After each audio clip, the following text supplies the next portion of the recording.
বাংলাদেশের অন্যতম বড় দুটি সমস্যা হচ্ছে বেকারত্ব আর দুর্নীতি। কর্মক্ষম যুবকদের জন্য দেশে নেই যথাযথ কর্মের ব্যবস্থা। কর্মের খোঁজ করলেও বাধা হয়ে দাঁড়ায় দুর্নীতি। চাকরি নিতে লাগে মোটা অঙ্কের ঘুষ, আবার ব্যবসা করার জন্য ব্যাংক লোন নিতে গেলেও বাধা হয়ে দাঁড়ায় নানা অনিয়ম। বাধ্য হয়ে অনেকেই পাড়ি জমাতে চান বিদেশে, স্বপ্ন দেখেন বাইরের কোনো দেশে গিয়ে সেখানে কাজকর্ম করে নিজের ভাগ্যের চাকা পরিবর্তনের জন্য। তবে সে স্বপ্নে বাধা হয়ে দাঁড়ায় আর্থিক সমস্যা। কেননা বিদেশে যেতে শুরুতে যে টাকা লাগে সে টাকা গোছানোর সামর্থ্য সবার থাকে না। তাদের কাছে আরেক ভোগান্তির নাম প্রবাসী কল্যাণ ব্যাংক। কাগজে কলমে অভিবাসন ঋণ দিয়ে প্রবাসীদের কল্যাণ করার কথা থাকলেও বাস্তব চিত্র ছিল পুরোটাই বিপরীত। আবেদনের ৩-৪ দিনের মধ্যে ঋণ পাওয়ার নিয়ম থাকলেও পাওয়া যায় না ৩-৪ মাসেও। সেই সাথে আছে নানা ভোগান্তি আর টেবিলের নিচের আবদার। তবে পাল্টেছে সময়, পাল্টে গেছে বাংলাদেশ। ঘুষ, দুর্নীতি, অনিয়ম আর অব্যবস্থাপনার বিরুদ্ধে ফুঁসে উঠেছে ছাত্র জনতা। সফল গণ আন্দোলনে হয়েছে সরকার পতন, ভেঙেছে সিন্ডিকেট। সময় এখন দেশ করার।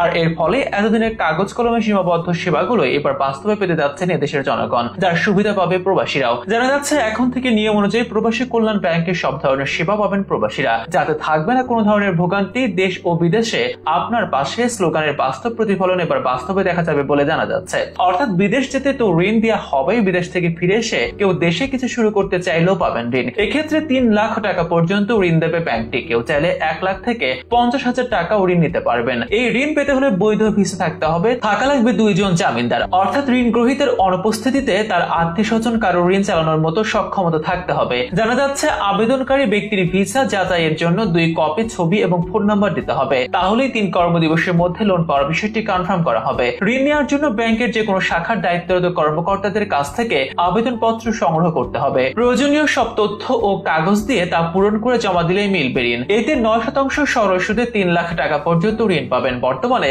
১২০টি শাখা রয়েছে এই ব্যাংকের। যে কোনো শাখাতেই করা যাবে আবেদন। পূর্বের মতো কোনো প্রকার ঝামেলা বা ভোগান্তির মুখোমুখি হতে হবে না বলে জানাচ্ছে ব্যাংক কর্তৃপক্ষ।